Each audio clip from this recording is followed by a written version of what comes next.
Hi. I'm sitting in a dark void to give you a message. Make something. Sorry, that might have been a bit too forward. Please, make something.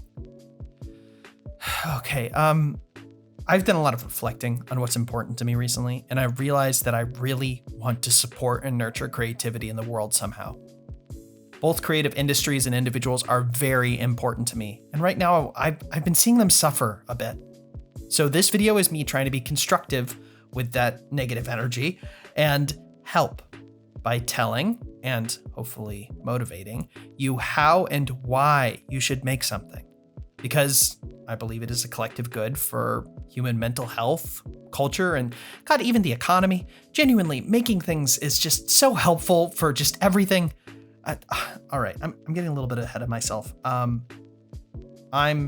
Cinekick. I'm an artist and animator, etc. I've worked in both TV and video games primarily. Now, I don't claim to be the most knowledgeable or best artist ever, but I do think I've had enough experience in a creative industry to be able to speak a bit on the impacts of creativity. And with my experience in mind, why I think you should make something. My hope is that by the end of this, you might come out inspired, understand the tool set to make creation easy, or at least create a path towards it that seems tangible, as well as understand why making something can positively impact the world. Art, film, music, literature, pottery, food, textile, funny little cat sculptures, intricate detailed maps of fictional places, board games, product design, gardening, graphic design, 3D modeling, dance, programming, engineering, and so much more. All of these are made through creation, through skills and expressions. Every time something is created, it can make a new innovation or creative ideology or expand or hone existing ones. Think of all the different stories, cultures, music, food, inventions, visual arts, or even small icons and symbols that you enjoy. All of them were made by someone. Like, I know, no duh, but like they were made by someone. But that's the thing. It's the only way that more is made, by having people make them. Without someone to create, there is no creation. Creation is what makes everything human around us. The industries, the social events, language, literally everything we are. I know at this point I'm getting exhaustive with it, but it really is important for us to create. It's the only way that new jobs, new ideas, or things are made. When we go out there and we actually take a stride to make something, that's what makes the change. Sitting still can be honestly very tempting in a lot of cases. And I do think a lot of us fall into stagnation, myself included. I've had many points where I've just been almost paralyzed by, be it fear or other creative things that are just not coming to me easily. But it's really important to try and find ways to break through that. With this in mind, I want to focus in and speak in particular to the unemployed creatives out there. I know that jobs are becoming more and more scarce, and things are really tough right now economically in a large variety of industries. But I firmly believe that the creative fields and jobs of the world are only made when someone takes the initiative to innovate, experiment, and put themselves and their work out there. I do acknowledge that confidence can be hard sometimes, though. Many of us can be discouraged by failure or other complexities in our lives. One of the most difficult parts of creativity is that it leaves us very vulnerable, not only to how others perceive us, but to how we see ourselves. And because of that, failure can cut very deep, and it can be easy in those moments to tear yourself down. I will talk more on this later on, but for now, I just want to say, because I deeply believe it's worth reiterating, please be kind to yourself and find confidence where you can. It will benefit you in your life to do so. And I know many people have complexities and issues in their life that can make even the day-to-day so difficult. And I know those things can't be easily fixed in many cases. But with this in mind, I do want to acknowledge a certain author who was able to rise above difficulties in her situation. Now, firstly, I just want to give a little bit of credit where credit is due. Shouting out Matt with 4Ts, the comic and manga history YouTube channel. I learned about her and her story through his video, and he did an amazing analysis on her. I really recommend watching his video, and I'll have it in the description. To start, Emil Ferris worked as a toy modeler for McDonald's, making Happy Meal toys. But her life was drastically changed when she contracted West Nile virus at age 40, which paralyzed her from the waist down and damaged the control of her right hand. This meant she couldn't sculpt anymore, and basically had to find a new way to live at a later stage in her life. But even with money issues and persistent health problems, she was still motivated to be creative, and in her case, decided to make comics. Throughout her recovery, she spent a year redeveloping her drawing skills, and decided to return to school to restart her career path, working jobs while doing so.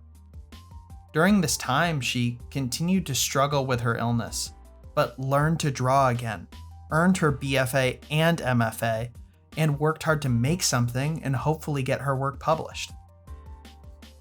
Now, why I'm talking about Emil Ferris, outside of her being someone who had to work through both financial and health issues while supporting her family and other adversities, is because her book, My Favorite Thing is Monsters, isn't just a typical comic.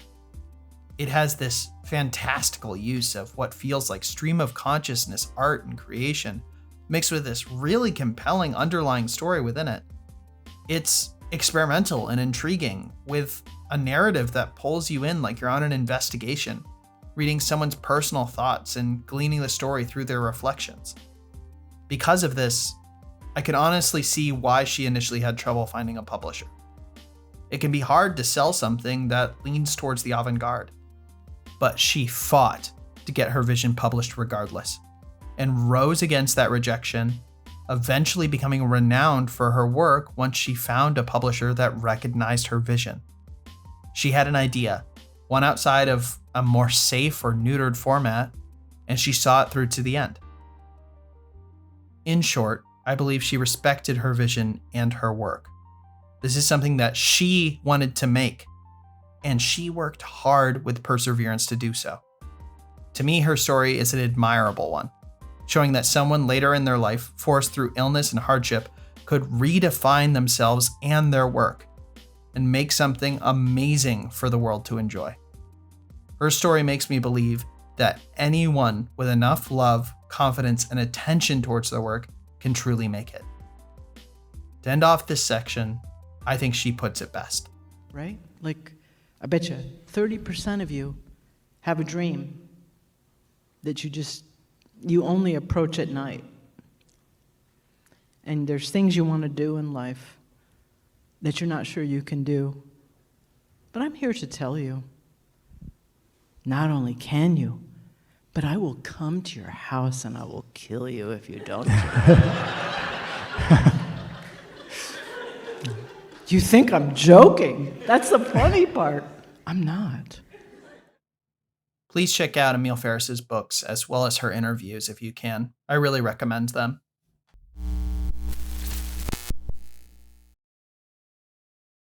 Starting something can be hard. I think the term empty canvas syndrome honestly applies to many things even outside of the visual arts. That's why I think many teachers say, just start, when instructing people on what to do. Because typically, we can very easily give a critical eye to something that already exists. Especially if something is made fast and crappy, it can give a starting point to then critique and improve. Now, this is a great way to start something.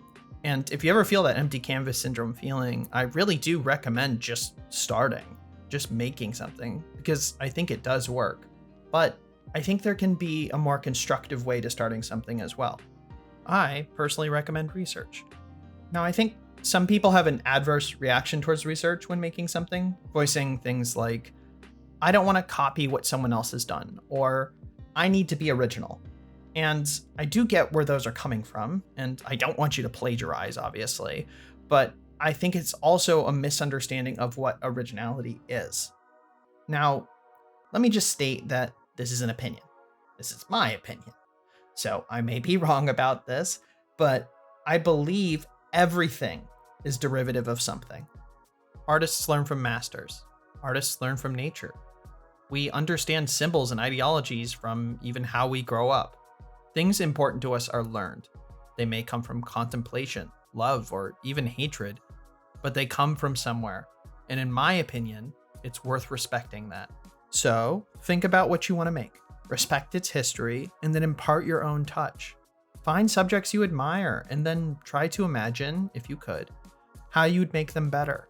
Try combining your favorite parts of different things you love and make them into something that feels perfect and new to you. Research and reference can act like a support for your work, both making it easier as well as more accurate to what you're trying to create. Though, ironically, it's also important to not get overly obsessed with research. I think it can sometimes turn into a hole that seems close to infinitely deep, and it is important to recognize when it's worth beginning something instead of spending eons planning how to begin something. If you ever feel like you're researching or preparing needlessly extra over months or, even years out of fear of beginning something, then that's when it's worth taking the initiative and just starting. Sometimes it's worth taking the jump. All I'm saying is that it's worth maybe reading a bit on how to jump first, looking into the history of great jumpers, and reflecting on your form and intention both before and after doing so.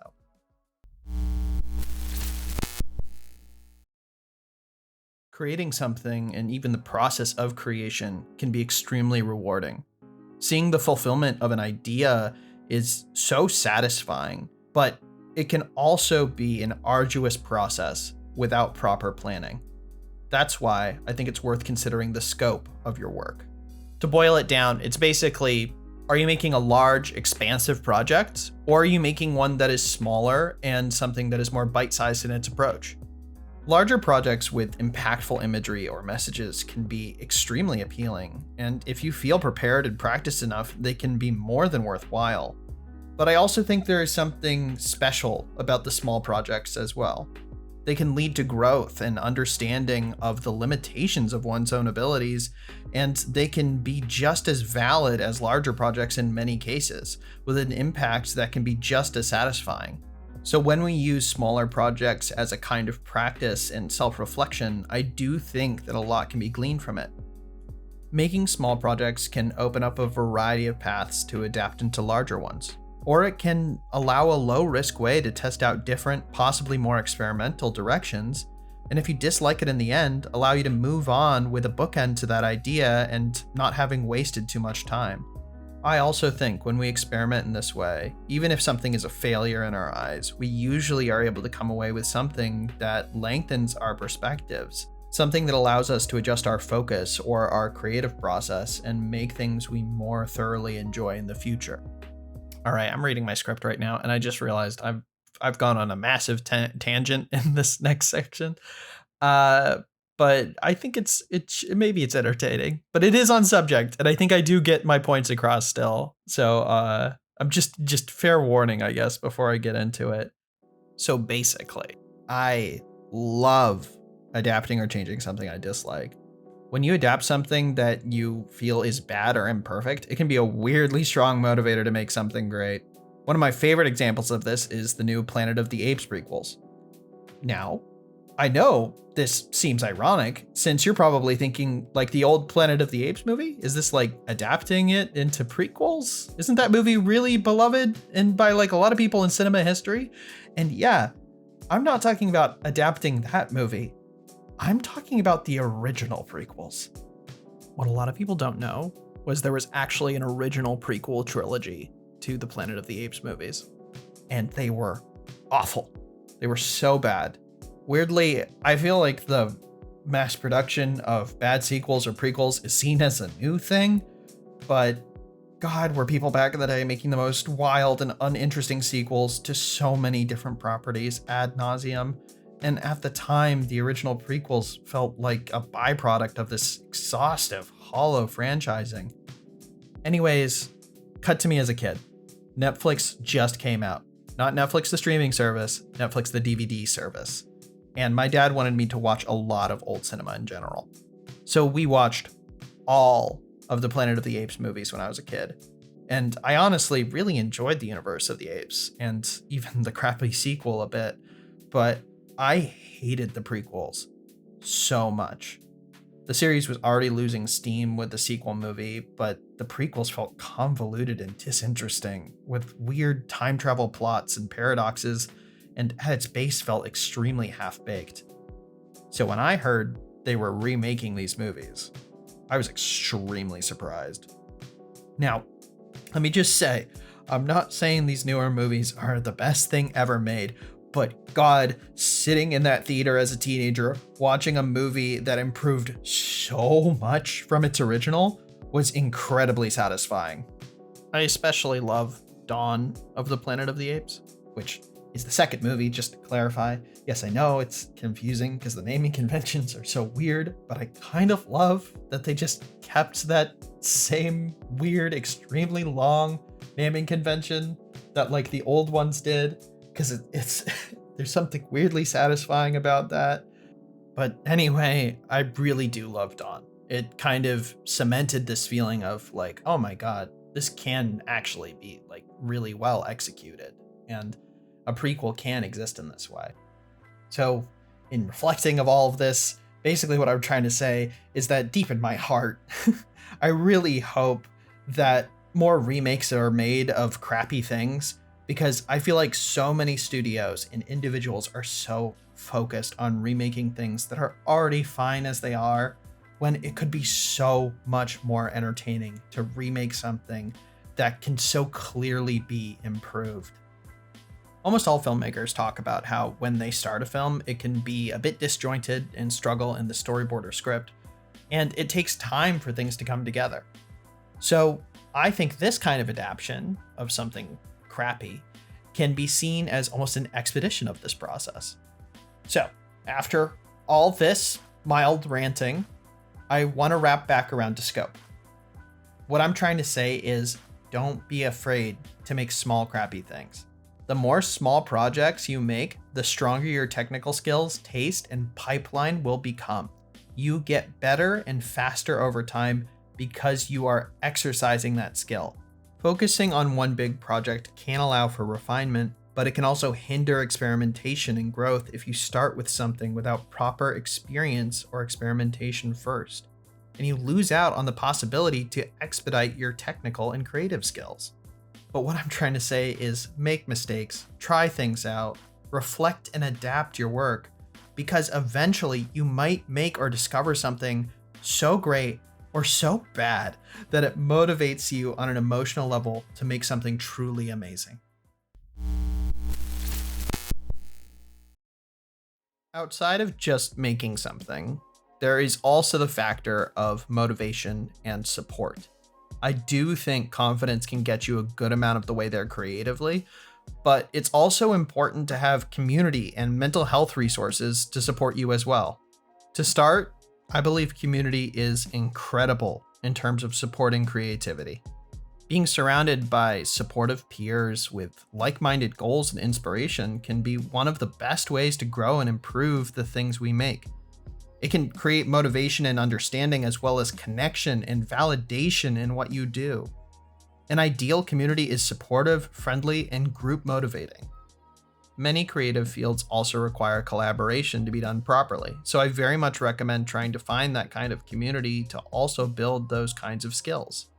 But I do need to add an additional note.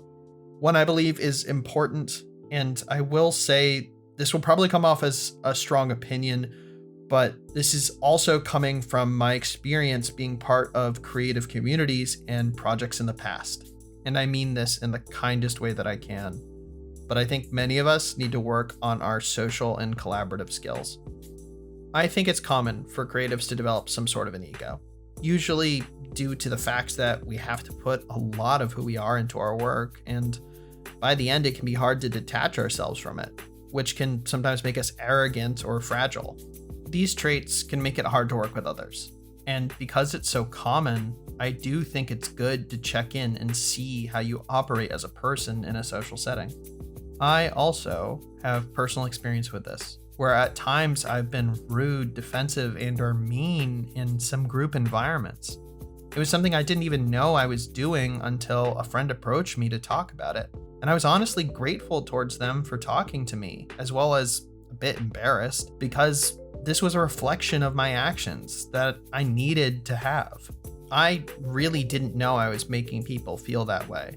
And because someone told me, I was able to work and be more considerate when I interacted with that group going forward. And things became more positive between us because of that.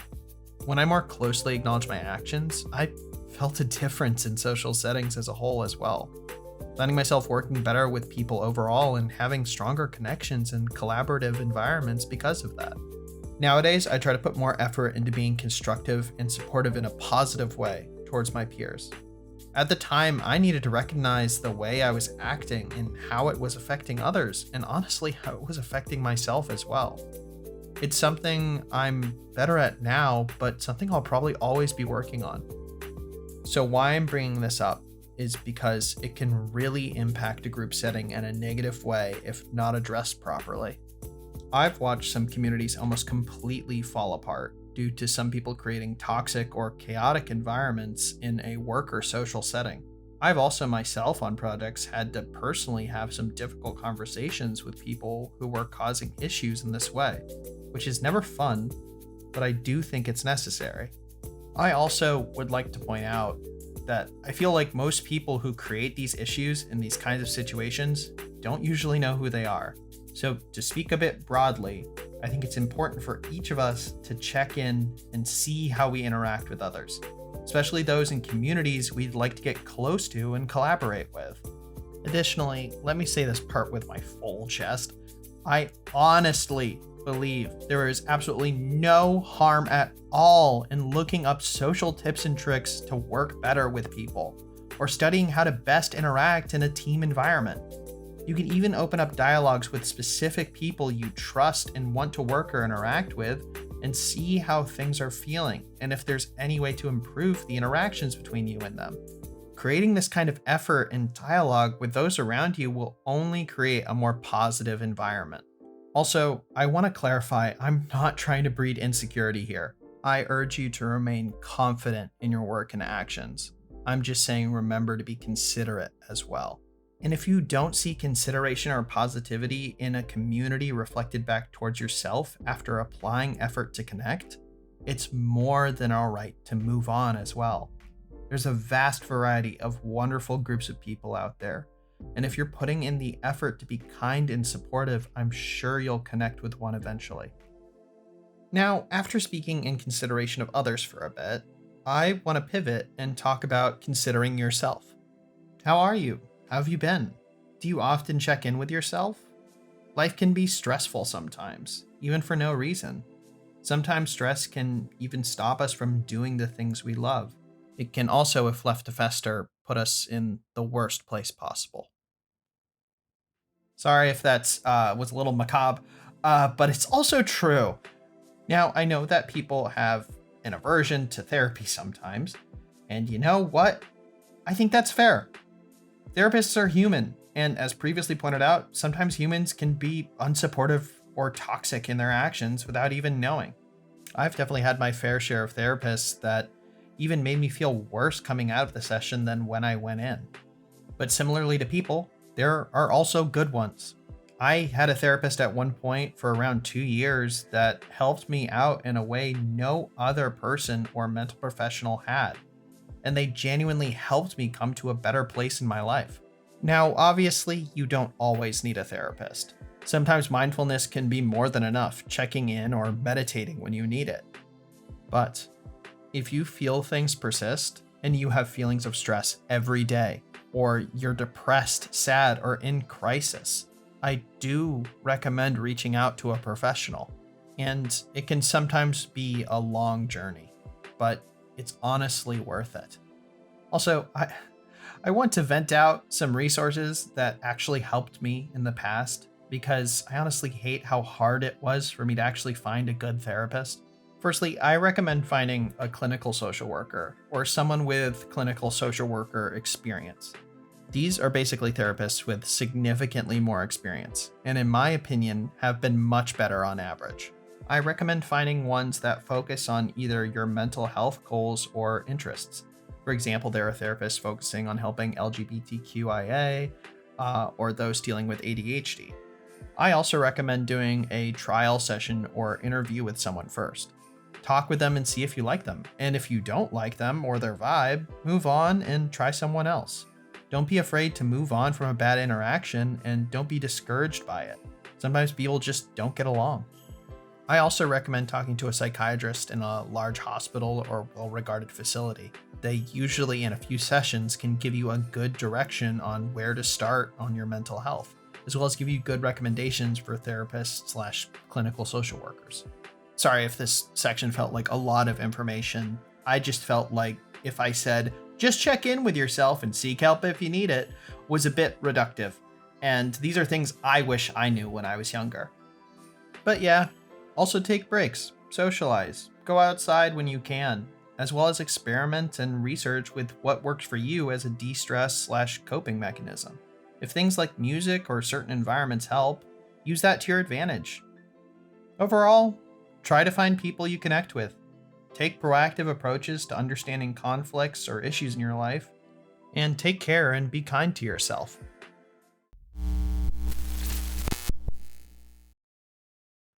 So, you might be wondering, why have I told you all of this? Like, what do I want out of this? Well, I want more people to make more things. It's literally that simple. I want people to make more things because I want more creative people in the world. I want more creations in the world. I want more industries and cool things going on. There is both a pragmatic and selfish side to this for me, where I want more cool things in the world because I think that the things people make are awesome, but also because I hate the current sphere of industrial manipulation and degradation of creativity. The more people that make things on their own outside of a larger industrial environment, the more diversity and control individuals will have in our industries, in creativity as a whole. I also think there are many of you out there with ideas for creations that you haven't made yet, and we are in a fantastic moment in time when those kinds of things can really flourish. This whole video is my love letter to you people, begging you to take that move. Make your own work. If we all do this and we all stand together in a community doing so, I think great change and progress can be made. I've been listening in on town halls and to other creatives right now, and everyone is trying to motivate each other to make things. Because in my case, especially being in animation, the more people that make things, the more things that get developed, and the more possible jobs and diversity in creative fields are made. So many corporations and other businesses have been terribly mismanaging their work. But you know what? It is easier than ever to platform yourself, to make something, to make a team. Individual creators are in an era where indie work can actually thrive, and the more people that make it, the more it will grow, prosper, and support itself.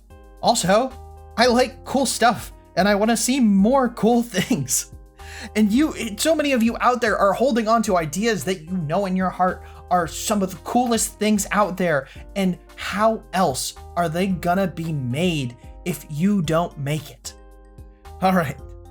So in summation, be confident and rise through your adversity. Research, understand, and respect what you want to make. Find community and connect with others in your field. Be kind and supportive towards yourself and your work. And above all, make something. All right, I think I've talked enough. I've done enough here. I have to get back to work because I have something I'm making, and it'd be a shame if no one ever saw it. Thank you for watching through the video. If you want to support me, I made a shirt. I also made a sticker. There's a few other things on the store as well if you want to check those out. If you really want to support me, I made a Patreon. I have a new Deltarune animation coming out soon. Another video essay. This one's going to be shorter though. I'm also working on a game, and I have a few other things I'm doing that I can't quite show yet, but I'm really excited about those too.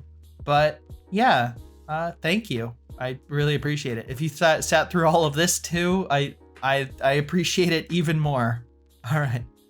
Thank you.